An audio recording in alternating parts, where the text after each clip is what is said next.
15 years ago, I mean, the history with football was still there, was already there, like because Djibril Cissé was one of the ambassadors. Yeah. When you were working during at those companies, you didn't have AI yet. The game changer is speed. All that part can be done in seconds. So the question is, how fast can you disrupt that data? Just like if you want to play, you need to have great products. Okay.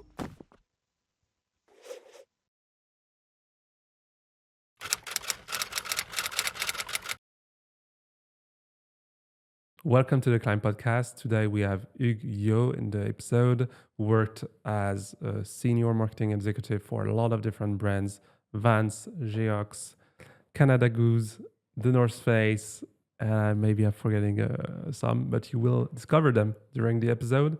We've talked about a ton of different things, and I'm pretty sure you will get a lot of value from the episode. We talked about of course, his role in his career in general in marketing, retail marketing. We talked about also his role today as a fractional CMO and what he does for different brands. His take on how to potentially start your own B2C, brands in general, how D2C brands. So I'm sure you get a lot of value from the episode. If you liked it, of course, don't forget to drop us a like and some comments and enjoy. I want to know, how did you end up working in general in marketing?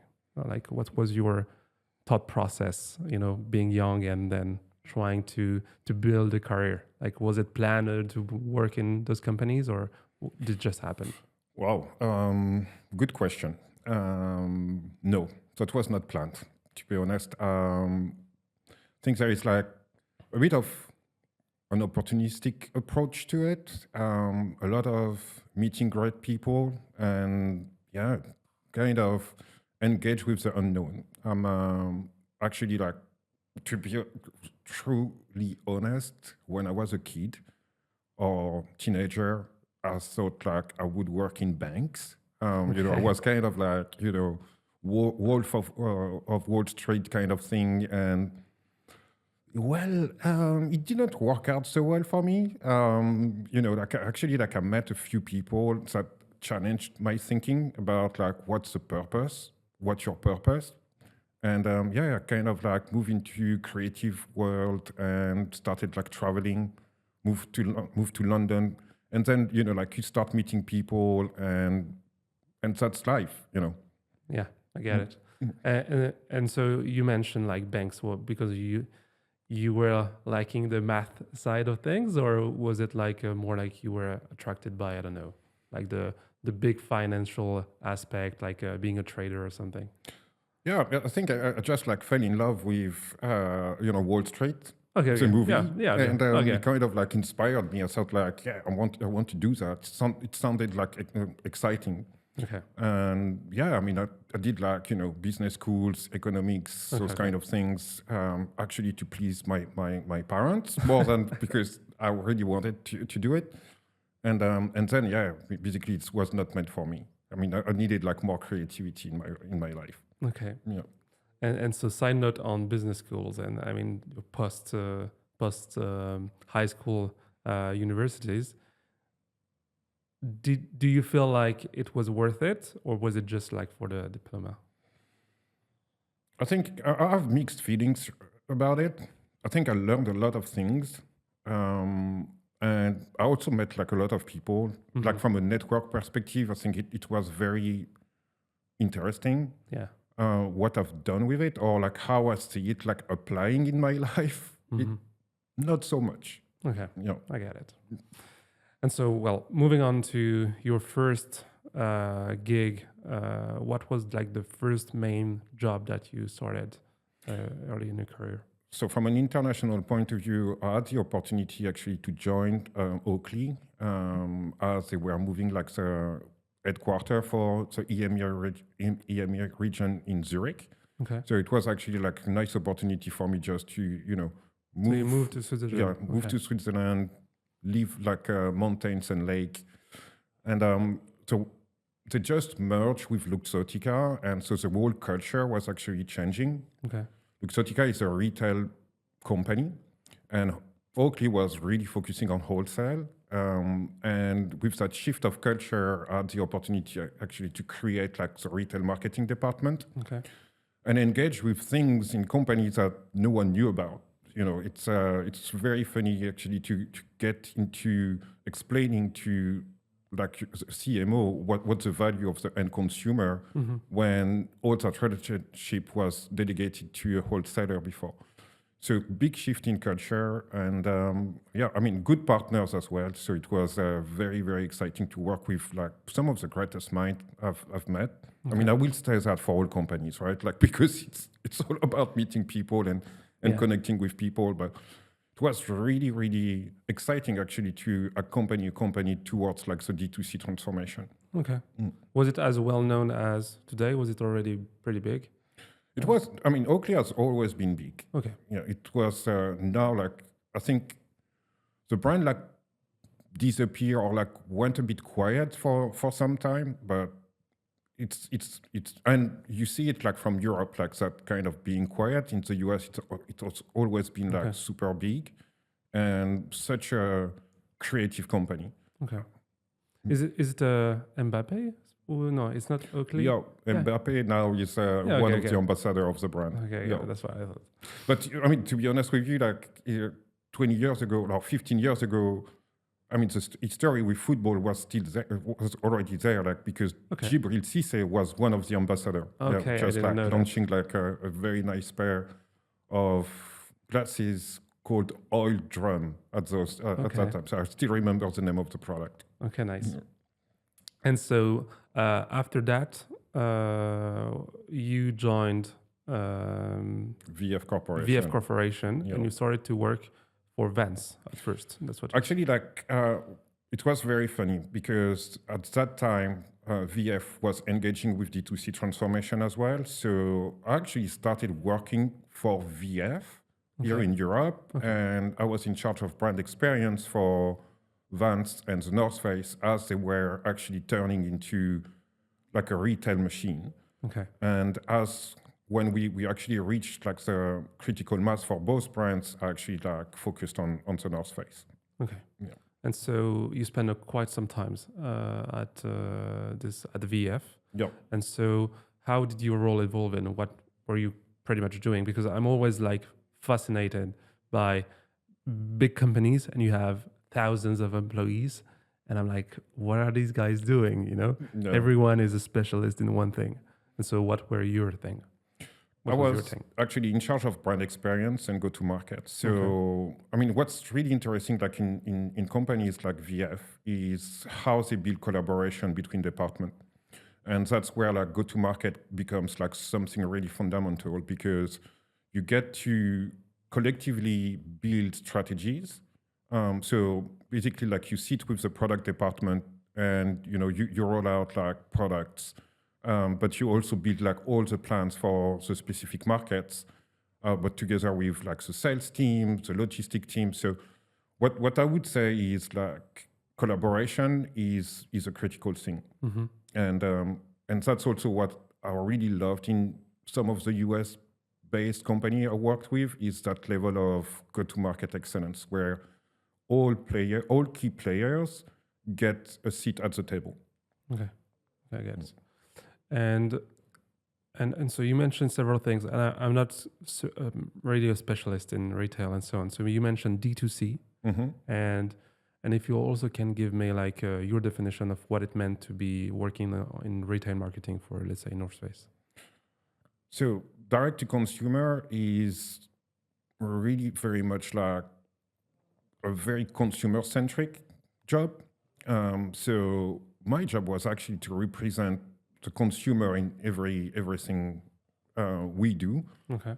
And that's my definition of retail marketing is very there. It's just like how can you step in the shoes of the consumer and actually deliver value to them? Mm-hmm. Meaning like, I mean, value is also like what's happening in a retail concept. For example, how do you bring an experience there and how do you kind of bring people there. And because one of the things that is really true to me is like you can't choose where consumer want to shop, right? So Yeah. you need to build a storyline that is really compelling and brings them to shop like in your stores. But what's actually your segmentation, your product segmentation? Why would you do would you go there? Start with the right assortment, the right experience. All the way, when I'm talking to experience, it's also like training for the team. Like, how do you obsess all those touch points and really having the consumer at the center of your thinking? That's basically my definition of retail marketing. Okay, I get it. And so when were you at North Face? What year was it? I was at North Face from 2012 to 2015. Okay. Yeah, 10 years ago now. Okay. I'm asking because I think when you started your career and when you were like really like in it, like as a senior executive in different companies, I think you really saw the shift between the consumer habits, shopping in retail maybe at first, and then moving on to a lot of the e-commerce side of things. And so I was wondering, how did you operate that shift, and what did it change really for retailers to just see the e-commerce wave coming? And so how did you adapt pretty much? Well, I think back in those days, like that was quite of a heavy competition. Like people were scared of digital and e-commerce. I might say something that is unexpected here, but like actually, like the real shift happened at COVID. You know, it's because those two channels were cohabiting like nicely, and of course, like you look at incremental and you would say like digital or e-commerce is growing faster, etc. But actually people were really more shopping in store. So, and the big shift really happened at COVID where basically like shops were closed. But to me, it was really focusing on retail. Like, and when we talk about consumer centricity, people wanted to shop like in stores more than or discover the product in store, you know. So technically retail was really like the experience in discovery, and then online was more like a commodity. So you know, you knew the product already, or stores are far away from where you are, and then you would go e-commerce. But my feeling is like first choice was always retail. Okay. And do you have an example of potentially, because you're talking about experiences in store and so on, do you have a good memory of something that you guys did that was like creating a unique experience in store for consumers?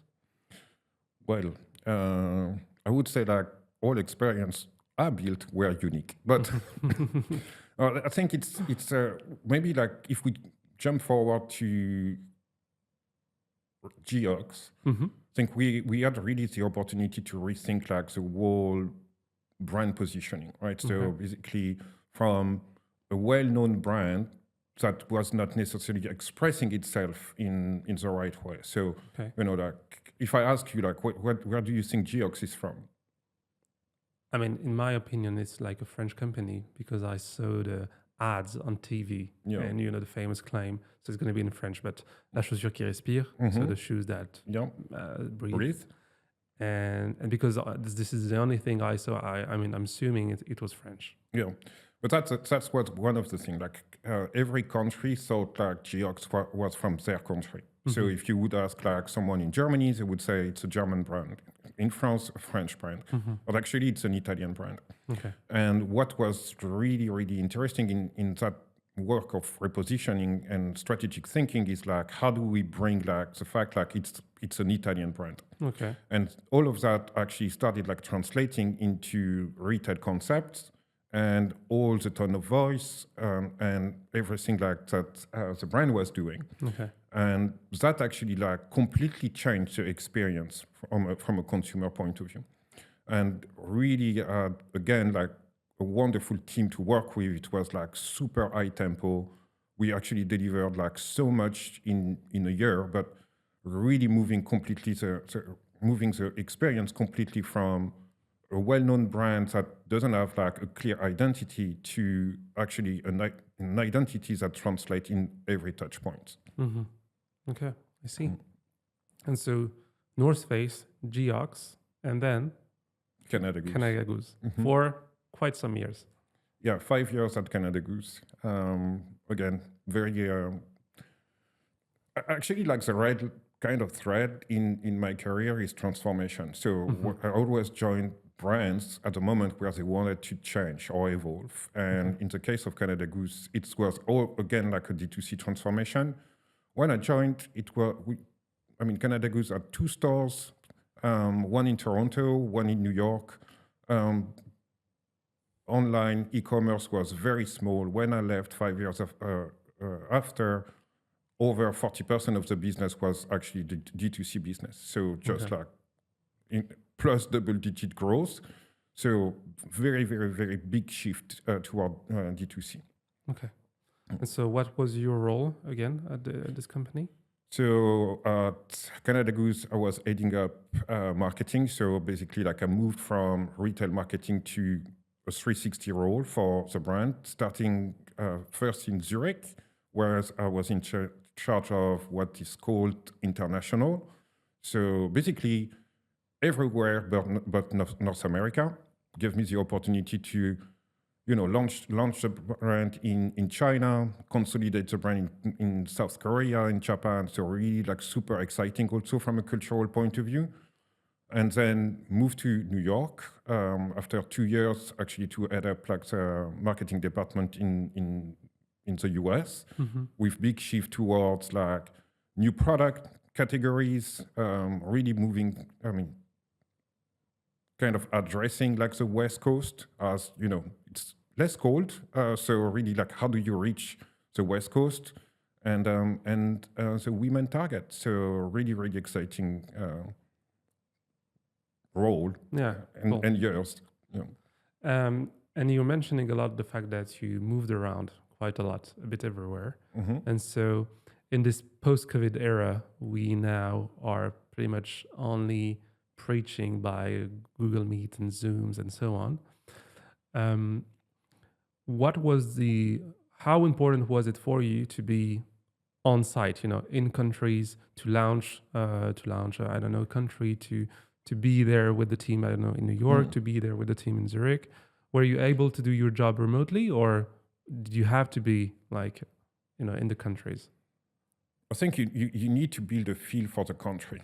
And so you can find a balance between kind of being present in the region and all the Zoom, but at one point you need to build a point of view on what's a country. So if you think Americas, it's a very big difference when you think New York and Los Angeles, and then you end up in Cincinnati. It's kind of like it's a different country.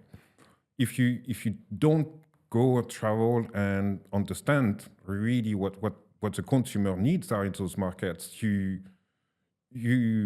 stay at kind of theory level, and you can build great strategy, but execution is the critical part to drive success. And you need to see, you need to go and see and absorb those energies as well. Yeah, okay. Was it like also a big part of how you get inspired? Because I'm guessing like in big brands like those, you have to either follow trends or market shifts and so on. And my question behind it is like, what's your process of getting inspired by things?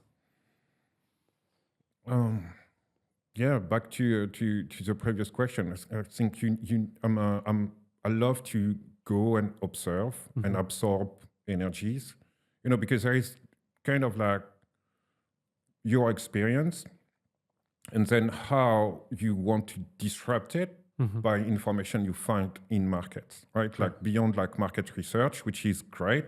I think it's like you get all that data, but how do you build disruption, right? Because otherwise you do what everybody does, right? So, we all have access to the same information right now, especially in the AI time where, you go on Perplexity, and if you're smart enough and you ask the right question, you get like your market research in 5 minutes, right? Yeah.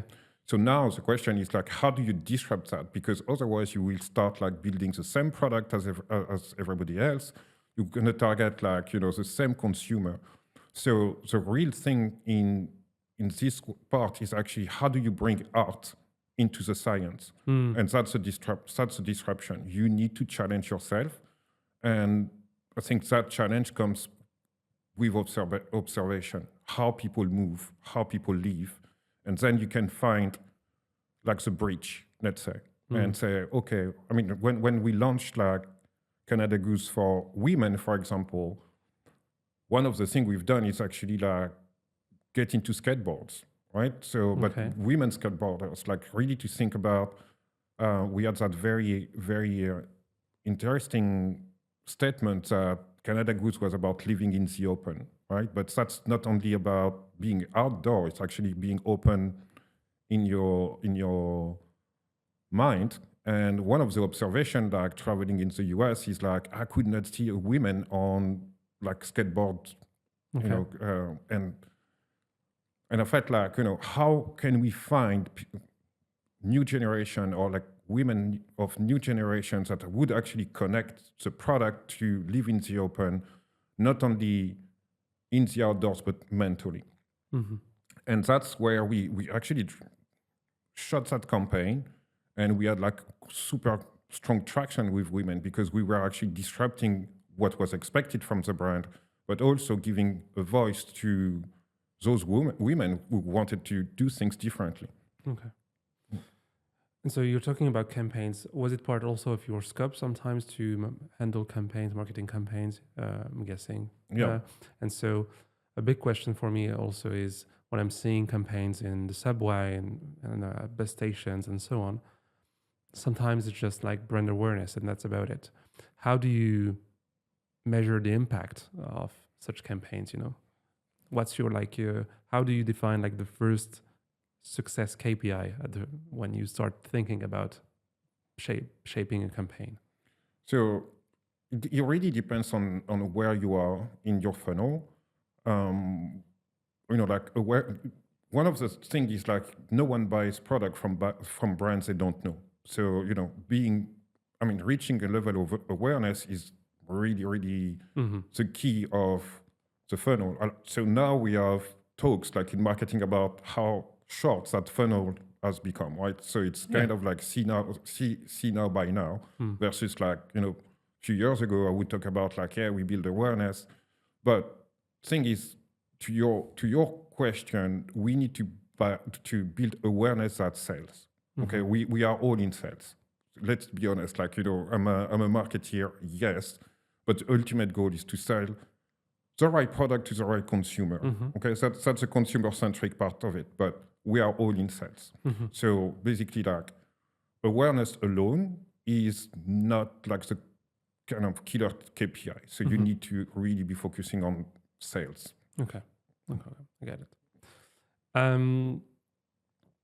I had a question, but I forgot about it. Anyway, moving on to one topic that you talked about just a little, and I want to dive into it, is about AI. You started to talk about it.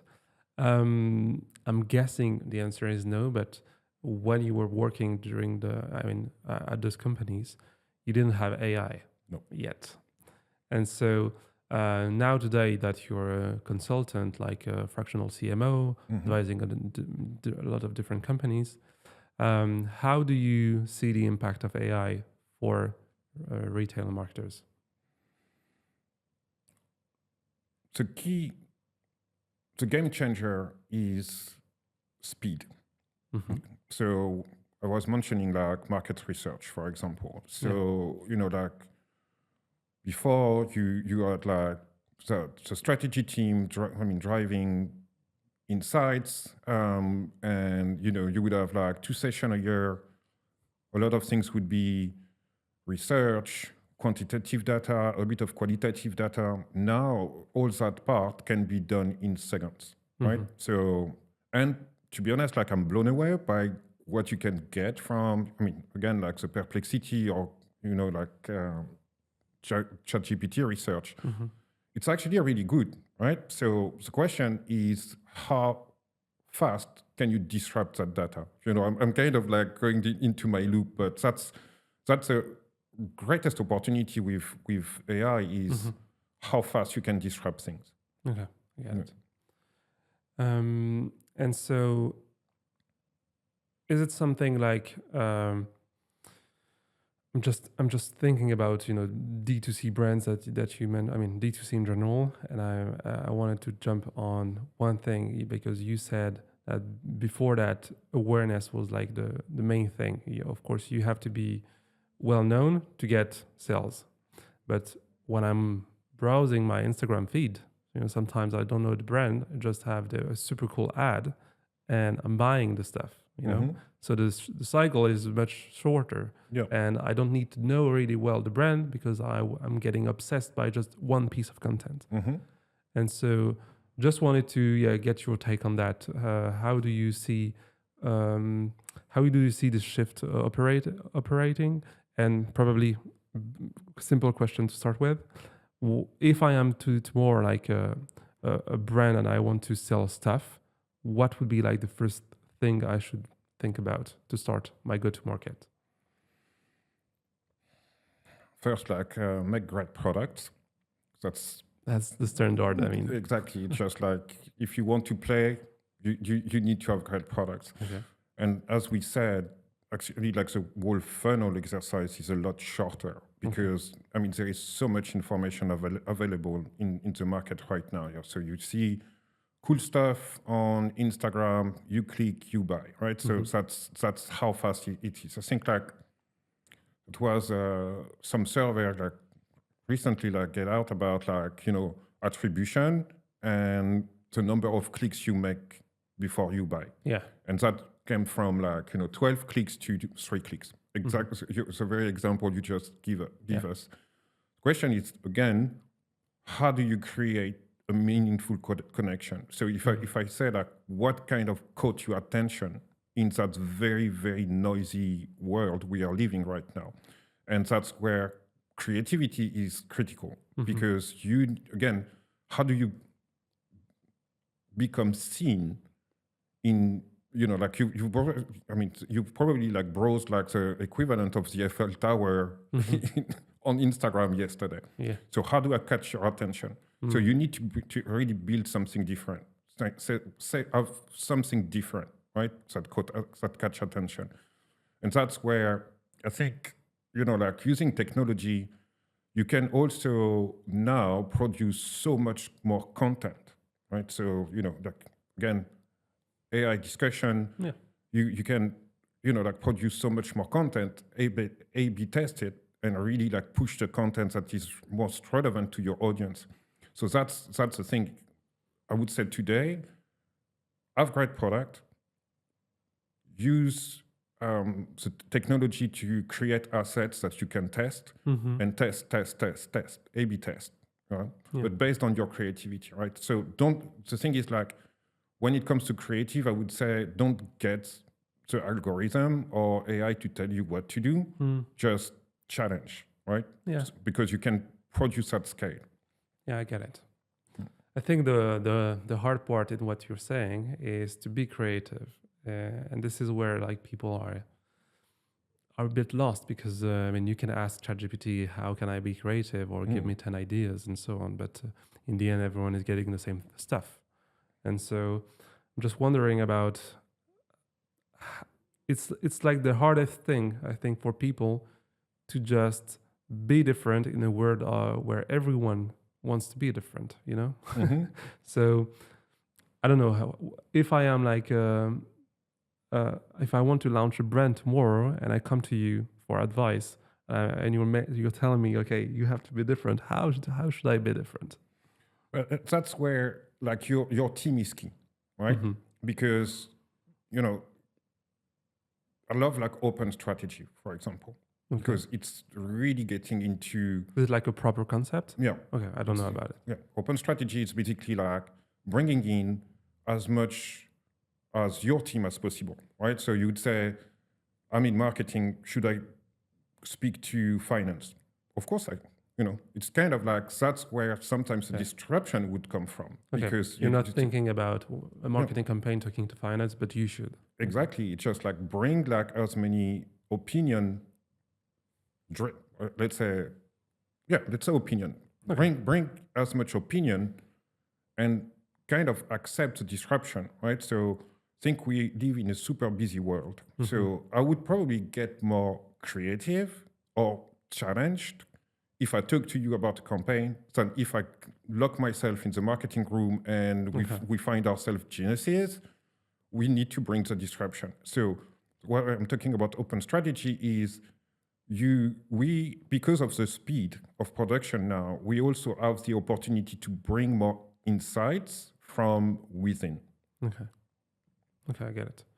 And so it makes me think, when you were working in marketing for a lot of those brands, part of your strategy, were you also talking to consumers directly to do stuff? Because I don't feel like I'm getting contacts anytime soon by, I don't know, Nike just to get my advice on how they should operate their stores, Oh, I mean, so it's like layers of research, right? Like consumer focus groups. There is like, basically like you would get out, like here in Paris, you would actually recruit consumer out of Citadium, for example, and get them in a room and do like, consumer research. So the voice of the consumer is there, but because of the scale, it's very limited. And that's where I think, like, with the evolution of technology, you can actually spend a lot more time getting those insights. And you can use AI potentially too. Exactly. Because like all the kind of production around research is so much easier now. So let's talk to people. Okay, got it. All right. So you did all of that, most of your career in like marketing, retail marketing for those brands. And at one point, did you decide that it was a good time to do something else? Yeah. About 2 years ago, I decided like to come back to France actually and engage with what is called like challenger brands. The reason being like with the revolution of AI, there is a matter of speed. Again, being in big corporation, my experience is like, yes, you can go into innovation, but sometimes you have limitation on how much you can actually test and learn, how fast you can test and learn. And also like the silo sometimes of like, you have someone in charge of innovation, again, like my mantra, talk to people that don't necessarily have time to talk to people. So I've decided like to kind of step aside and really get into what it meant, right? To implement AI, to understand what is the actual value of those new workflows. And that's where I'm talking about like, my conclusion is like, wow, we have so much more time now to talk to people instead of, spending 500K in a campaign with a product that is not necessarily the best, and then like your time to market, your go to market is very long, right? And experience, you make it work, but sometimes you can actually kind of really like slip out. I don't have an example because it did not happen to me, saying, but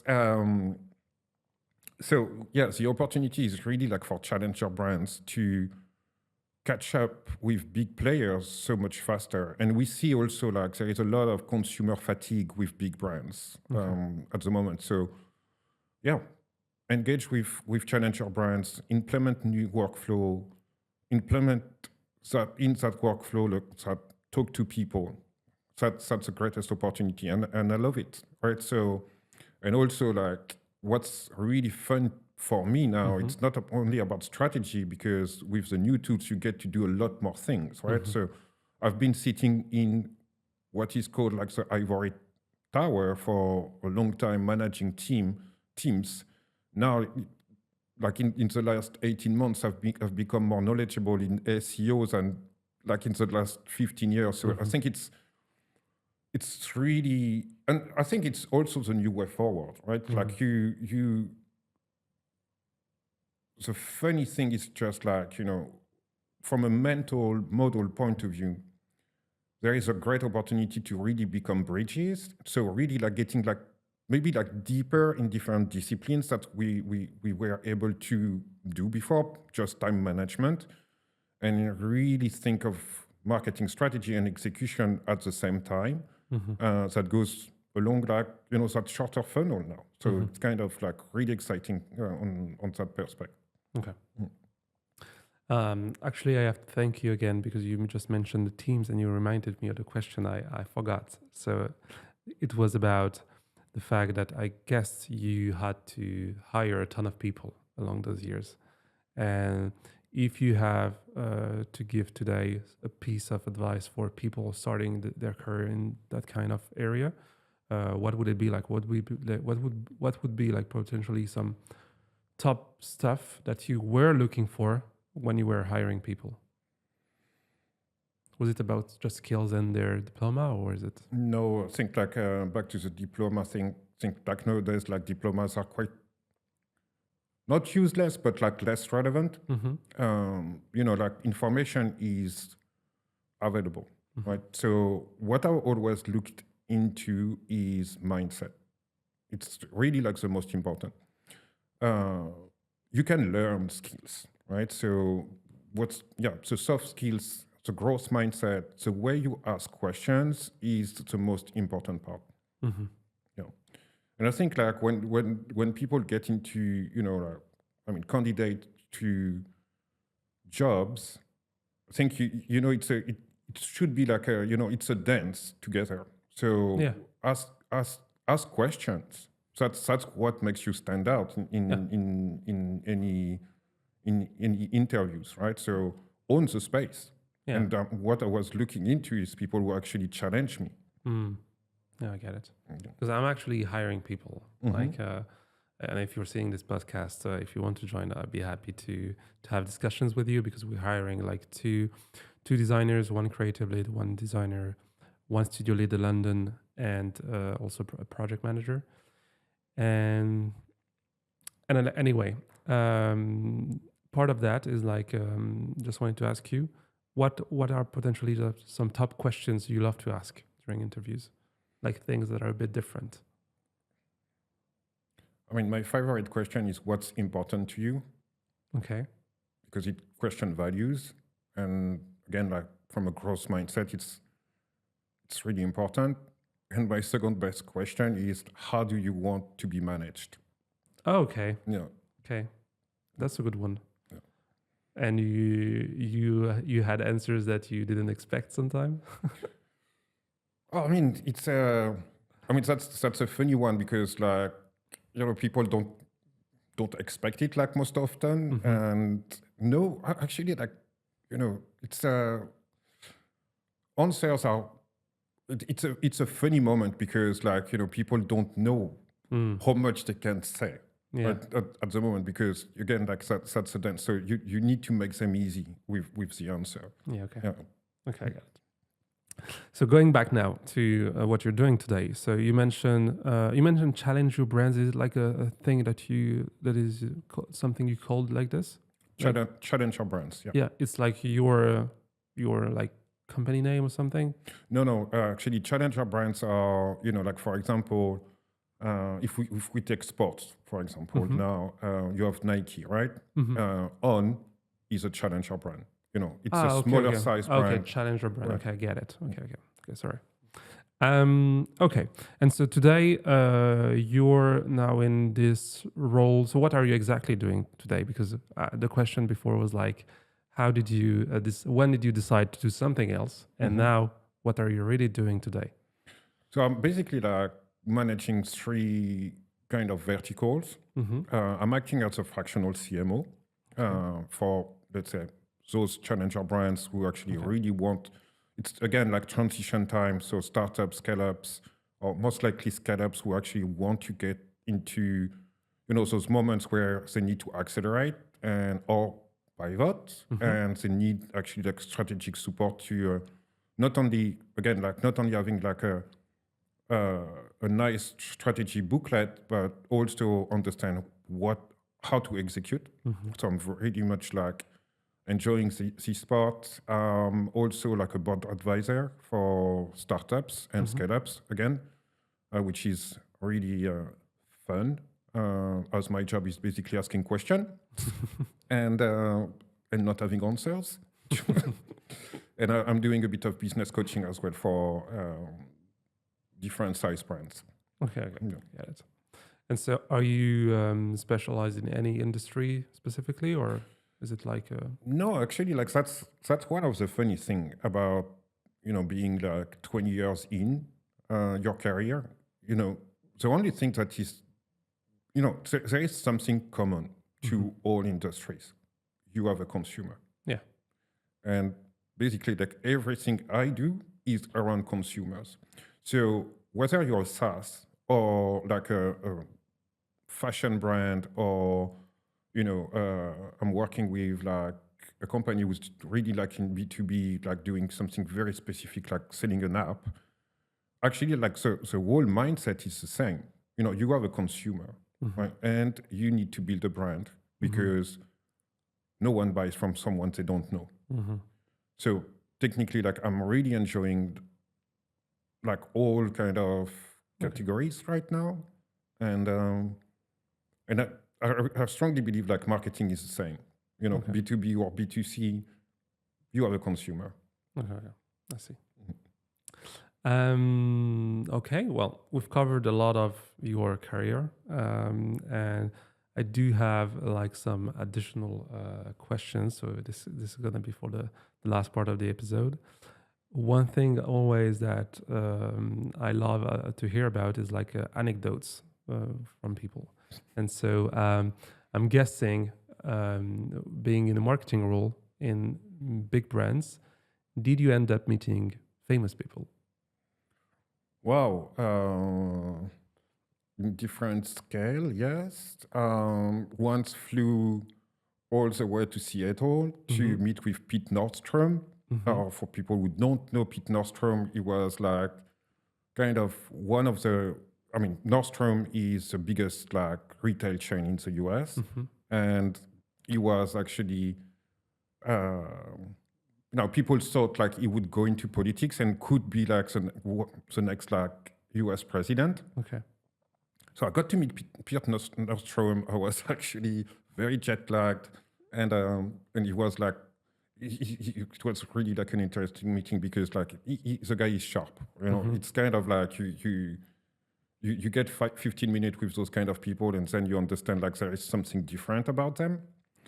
And then like my sports in the sport industry, I got like to meet like some really fun athletes that you get a chance to meet and sit down with, and and that's funny though, because that's the thing, is like we are all just humans. Yeah, definitely. Yeah, I get it. Still talking about humans, how important during your career was the role of a mentor, and did you have a mentor at some point? So mentoring and coaching is, I think it completely changed my career. Okay. I had the opportunity to engage with coaching at my time at VF when I was like a senior manager, and kind of like entering like some kind of management development program. Completely changed the way I kind of see myself as a manager. So really like think like, what does that mean to be a leader? How do you build leadership? And completely changed the game. And that's actually something I'm doing a lot myself, coaching. Critical soft skill in the next management style, in my opinion, especially like when we have like new generation entering the workforce with completely different expectations and education. I think coaching is paramount, and also like that kind of teach you how to ask the right question. And going back to AI, I mean, if you don't ask the right question, I mean, you don't get like great outcome. So I think like training your questioning craft is really important. And mentors, I'm still in touch with all of my manager or Previous boss leaders, and and yeah, I mean, I reach out to them whenever I have a question or I need not coaching, right? Because mentoring and coaching is slightly different, but how do you define potential agile? I think coaching is really about like your ability to question things, not getting things out of people that most likely don't even know they know. Okay. When mentoring it's more about like on the advice thing. It's just like I have a question. Of course, like you're And gonna you give a piece of advice. exactly. You don't ask the question. Exactly. So Okay. that's slightly different. Okay. Yeah. Get it. And yeah, I have 6 mentors. Okay. Yeah. Yeah.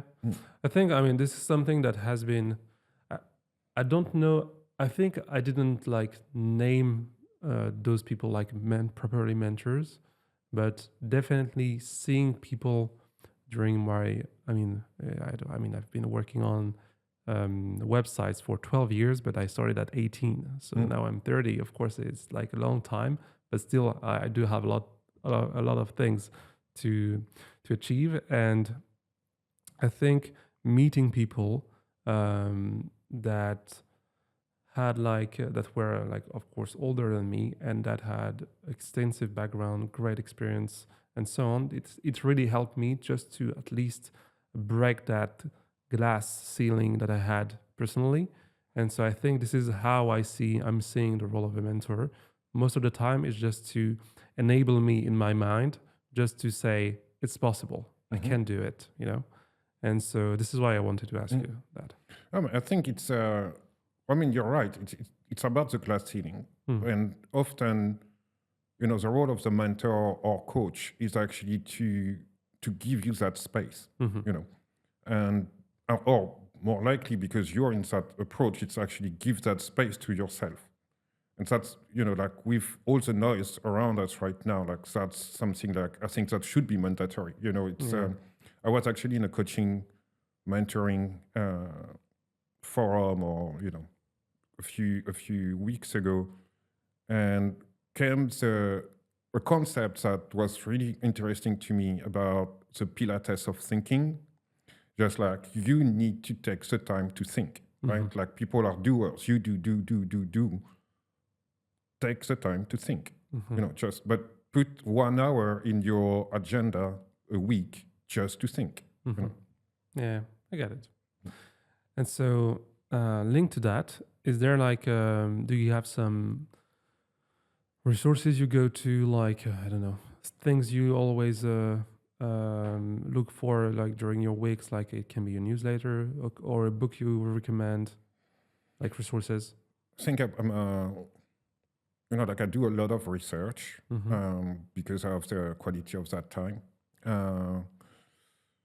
Like there is so much information out there. If you really like take the time to find it, like there is so many YouTube channels that are like really, really super interesting.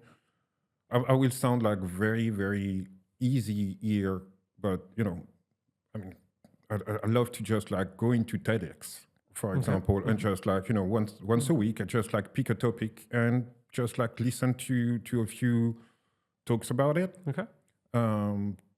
Yeah, that's kind of like one of my number one sources, and few podcasts. I don't know, that's more about thinking here, but I love to. I'm following like Shane Parrish. I don't know if you know about him. It's very inspiring in how mental models and information. How do you kind of navigate the world we are living, which is very, very inspiring to me. And I'm kind of like topic focused. Like I'm following so many people on LinkedIn. I mean, there is so much great information. If you want to talk about strategy, for example, like for the French speakers, like Patrick Timsit is very, very, very inspiring to me. Okay. So yeah, it's kind of like pick like different topics and spend like as much time as I can really like in learning new things. Okay. I get it. On another note, if you didn't end up working in marketing world and so on, what would you have done? What was like one thing, like a dream job or something? If we go beyond like my dreams of being like an athlete and having bad knees, I don't. It's a good question. I think. I mean, like the power of my answer, it's I don't know. I really don't know, because I've been really passionate about what I've been doing, and I think marketing is so many jobs at the same time, all the way from, again, strategy, execution, you need to create content, you need to be aware of things. So it's like very much like that culture, really deep into how you operate, that I feel like I've done 10,000 jobs actually. So, okay. And is there like one big dream, like not non-work related, that you would like to do? Can be a life project you have in mind. I mean, I had that thing of climbing Kilimanjaro. Okay. So very much like something I really want to do. And one of the things what she's really, I mean, I actually started it like just before COVID and did not manage to finish it yet. But I wanted to kind of go and hike on all the end of the world. So meaning like, basically Hawaii, for example, is one end of the world. Okay. Cape Town is one end of the world. I really wanted to touch like the extreme of our planet. Okay, nice. Nice. You started already? I've done a couple. Now I need to start again. Okay, cool. All right. Thanks a lot, Hugues, again, for this chat. It's been really nice. I think we've covered a ton of different things, talking about retail marketing, talking about marketing in general, the role of AI and all of that. How do you see it today, and how it changes stuff, and how it helps people get faster, but that not just being like just obsessed by AI, but you also have to see at the other side and look at what you can do as just a human being, and just being creative, asking questions a lot. This is, I think, one of the key takeaway.